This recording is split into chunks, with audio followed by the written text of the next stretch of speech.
Hello, thank you for joining me today. We appreciate, as usual, you tuning in and watching our brief devotionals and our Bible studies, as well as our streaming worship service on Sundays. If you can't join us on Sundays physically, at least join us here streaming live on YouTube. We would also appreciate it if you would subscribe to our channel. It helps you easily find our devotionals and our streaming services. As I mentioned to you in the last video, I told you we would talk very briefly about suicide today. Obviously in about 7 minutes or so, it's hard to cover many things. I first want to tell you that I'm not a certified counselor. I've only been briefly trained in the area before. So I just want to briefly talk about it. At churches, we sometimes skip over that subject. It's hard to talk about. It's uncomfortable. It's just something we don't like to talk about. There are several subjects that seem to be like that, but this one today is very prevalent in our society. And as the world goes on, it's a very stressful year. We're going to see this. Suicide is going to be much more prevalent. So we do need to talk about it. Several years ago, I worked in the military system in Fort Knox, Kentucky. Spent many years there. And they spent a lot of time training us how to recognize people that were susceptible to suicide or maybe using certain verbiage.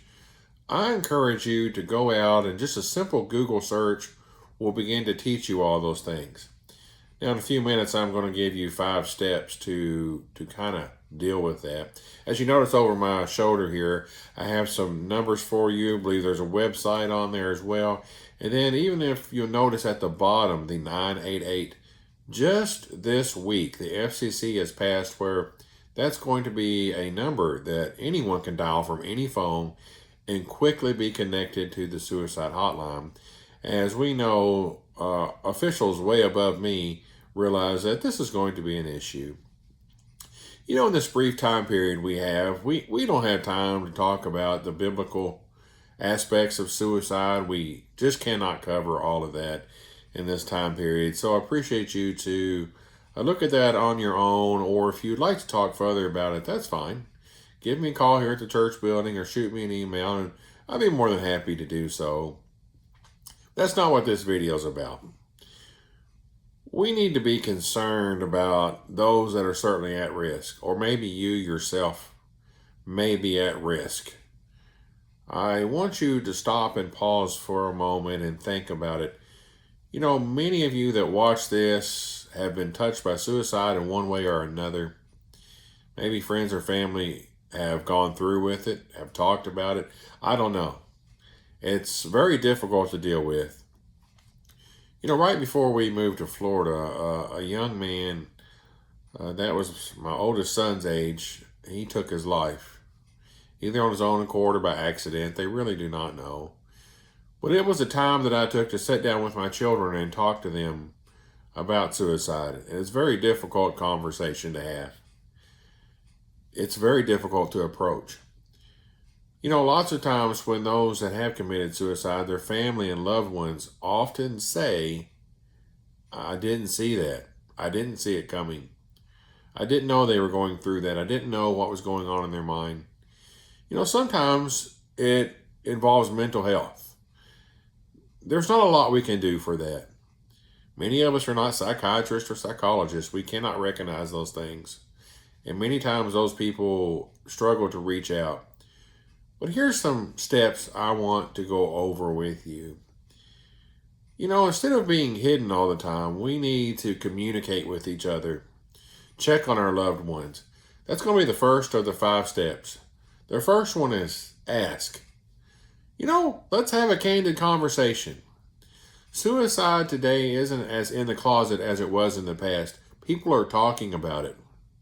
We need to converse about it. If you've got concerns about a loved one, a friend, a family member, talk to them. Ask. Now listen, along with asking comes this. Never promise to keep a secret. Never say that, because it puts you in a very difficult situation. If someone is suicidal or is having tendencies, you don't want to be in a spot where you've promised to keep that conversation secret. Now, oftentimes there's no reason to run and tell a lot of people, but if you see that there is some seriousness involved, you need to get other people involved. And that comes down to the next step. So, number one, we have ask. Number two, we have this: keep them safe. That may take some time. Somebody may be in the very last moments of considering suicide. Don't leave their side. Don't let anyone leave their side.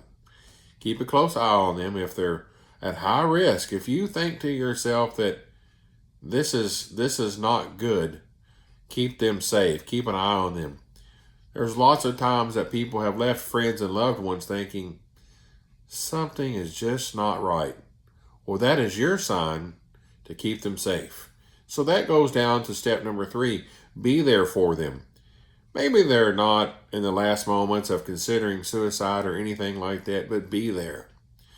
Let them know that whatever they need, they can call you and feel safe to have a conversation, and just communicate. Communicate. Right now, a lot of people have been stuck at homes. People have lost their jobs. Listen, it is dark times. I hate to put that in a devotional, but this devotional is a little dark. And we're in dark times. Things are stressful. The reason the military slowed down and taught us about how to recognize suicide and those at risk, because many soldiers were coming back from Iraq and what they called the theater or the sandbox, and they had seen very stressful times, have maybe seen death or maybe had to take a life, and suicide was going to be prevalent, and it still is. So that's why I'm having this conversation with you.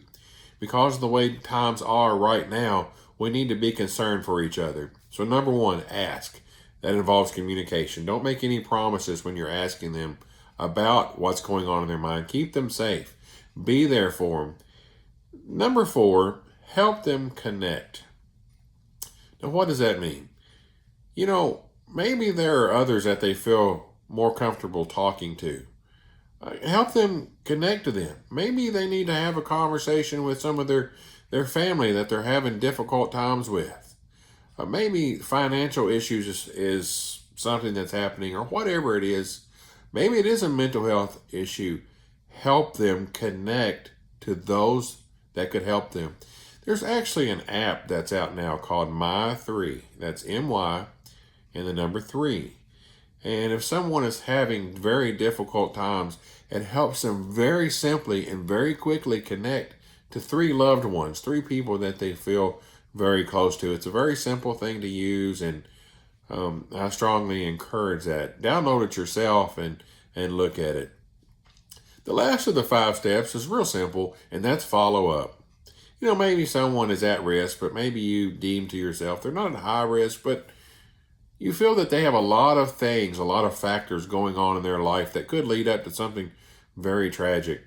Follow up. Listen, just don't stop thinking about them and avoid them. Many times we begin to feel uncomfortable with people that are considering suicide or talking about dark things in their lives. So we avoid it because it makes us uncomfortable. Oh, we don't need to do that. That's not something we need to do. Listen, you too, if you have concerns, you can always call 911, get people help, or use the hotline over here. So I encourage you right now to communicate with people. All of your loved ones. Don't avoid those that maybe be at risk. If someone has lost their job or is struggling maybe with a virus or whatever it is, communicate with them. There are several other things that if you look at this website, it will go over with you. I know lots of times just watching TV or looking on social media, you begin to get angry or upset, and it's very stressful. We need to limit those things.